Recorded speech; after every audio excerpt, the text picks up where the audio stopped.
Shalom, selamat pagi Bapak Ibu sekalian. Salam sehat, salam sejahtera bagi kita semua. Dimanapun Bapak Ibu berada, kiranya damai sejahtera dan sukacita menyertai Bapak Ibu sekalian. Puji Tuhan, pada pagi hari ini, mari kita mulaikan membaca sebagian dari firman Tuhan.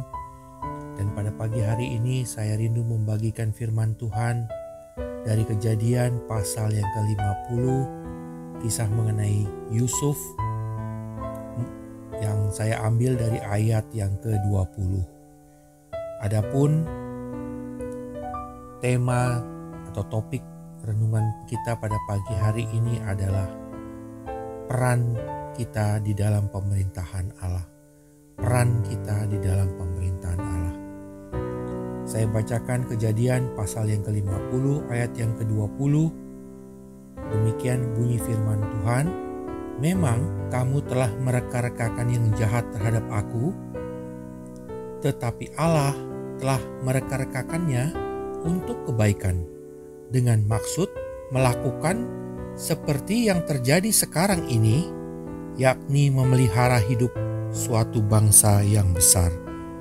Puji Tuhan, Bapak Ibu sekalian, ayat ini adalah kutipan dari perkataan Yusuf kepada saudara-saudaranya, dan saya yakin Bapak Ibu sekalian sudah tidak asing lagi dengan kisah hidup mengenai Yusuf, di mana pada akhirnya ketika Yusuf menjadi seorang penguasa di Mesir dan saudara-saudaranya harus mengungsi ke Mesir bersama dengan ayahnya Yakub, dan setelah Yakub meninggal, muncul kekhawatiran dari saudara-saudaranya apakah Yusuf akan melakukan balas dendam atas kejahatan yang mereka pernah lakukan kepada Yusuf di masa yang lalu.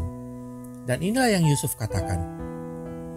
Jadi Yusuf menenangkan hati saudara-saudaranya. Dan dia ada satu statement yang sangat indah dikatakan di sini, bahwa walaupun mereka atau saudara-saudaranya mereka-rekakan merancang yang jahat, tetapi Allah merancang untuk kebaikan, yaitu untuk melakukan seperti yang terjadi ini, memelihara hidup bangsa Israel dan keturunannya. Dan kita tahu untuk beberapa lamanya seolah-olah Yusuf sebagai pembuka jalan bagi bangsa Israel untuk hidup di Mesir. Bapak Ibu sekalian, satu hal yang kita bisa pelajari dari Yusuf adalah selain daripada Yusuf tidak memiliki rasa dendam, tapi kalau kita memperhatikan dari kisah hidup Yusuf, di sini kita bisa melihat bahwa Yusuf mempunyai peran. Dia memainkan dia melakukan perannya dengan baik, melakukan tugasnya dengan baik di dalam suatu rencana Allah yang besar. Kalau kita hanya melihat kisah hidup Yusuf, maka kesan yang muncul adalah Yusuf adalah seorang yang sukses dan berhasil di dalam tangan Tuhan. Tapi di balik kesuksesan Yusuf, atau jauh lebih besar dari sekedar kata-kata sukses dan berhasil, Yusuf sebenarnya hanya memainkan peran kecil atau peran sesaat dari suatu rencana yang besar bagi Tuhan, bagi bangsa Israel dan keturunannya kelak, yaitu memelihara kehidupan.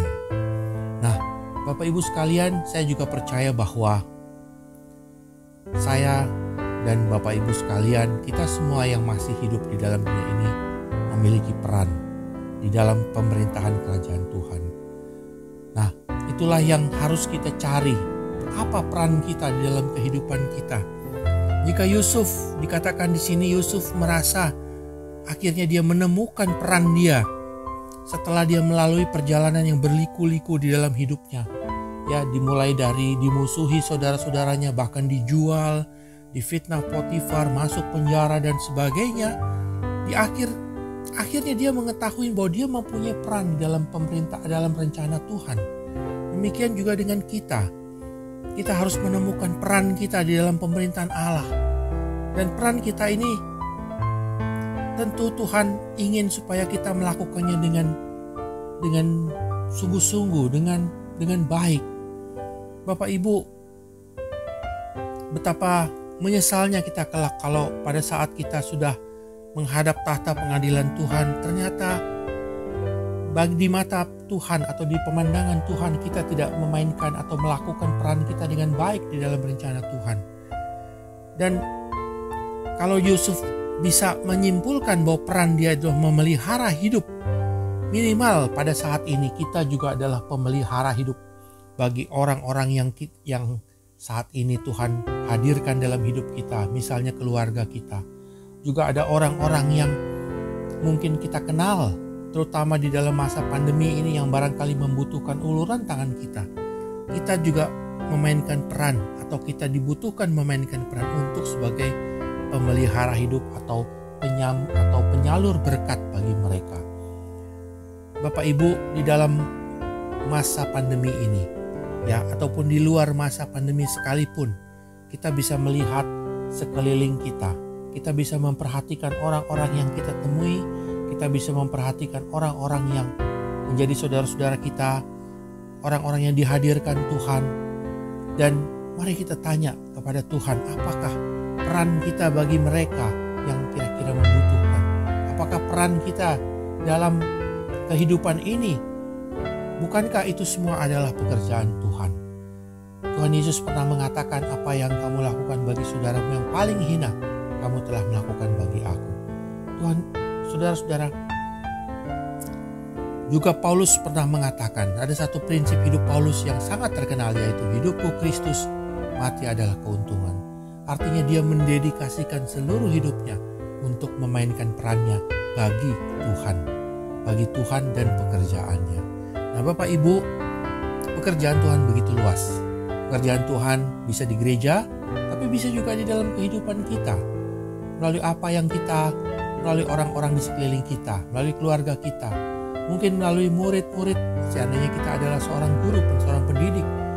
Melalui atasan kita, melalui bawahan kita. Ya, kita mempunyai peran yang diharapkan Tuhan di situ. Bapak Ibu, marilah kita mencari kehendak Tuhan di dalam kehidupan kita. Apa peran Tuhan yang harus kita lakukan? Dan semua ini membuat kita melihat bahwa keberadaan hidup kita semata-mata hanya untuk melakukan peran Tuhan di dalam kehidupan kita. Kalau kita melihat pada diri kita sendiri, kalau kita melihat kepada ambisi-ambisi kita ya, yang belum tercapai, keinginan-keinginan yang seakan-akan sudah musnah atau mimpi-mimpi di dalam kehidupan kita sebagai manusia, ambisi-ambisi pribadi dan seterusnya, kita akan mudah menjadi kecewa. Mungkin kita merasa, kenapa ambisi saya tidak tercapai? Kenapa keinginan saya tidak tercapai? Karena semua itu kita tujukan bagi diri kita sendiri. Tapi kalau kita memandang kepada Tuhan dan kerajaannya, kalau kita menyadari keberadaan kita sebenarnya hanya untuk memenuhi, melakukan peran kita bagi Tuhan dan kerajaannya, apapun yang dipercayakan Tuhan, kita lakukan dengan sebaik-baiknya. Ambisi kita tidak menjadi penting, tetapi ambisi Tuhan, rencana Tuhan, visi Tuhan, keinginan Tuhan, itu yang terpenting, bahkan satu-satunya dalam kehidupan kita. Karena itulah yang akan kita bawa kelak. Itulah yang akan menjadi rapor kita.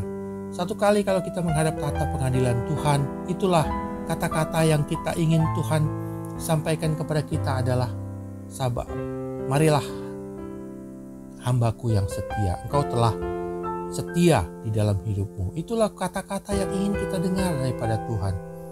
Marilah masuk dalam perhentian bersama Tuhanmu. Itulah kata-kata yang saya yakin dan percaya kita semua ingin mendengar daripada Tuhan. Jauh lebih besar daripada segala ambisi-ambisi kita selagi kita hidup. Puji Tuhan Bapak Ibu sekalian. Biarlah dari apa yang kita belajar dari Yusuf ini, kita juga menyadari bahwa kita semua memiliki tugas di hadapan Tuhan.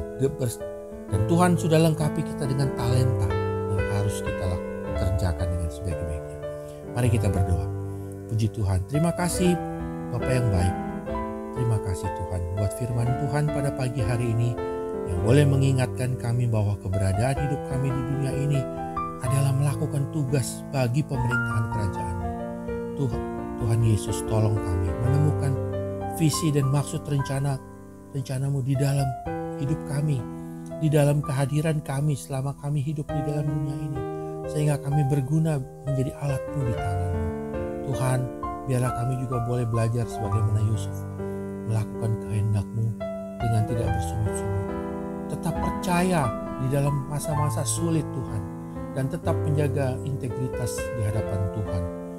Hidup secara takut dan gentar di hadapan Tuhan. Tuhan Yesus, mampukan kami. Kiranya Roh Kudus memberikan kami kemampuan untuk melakukan semua yang seperti Tuhan kehendaki.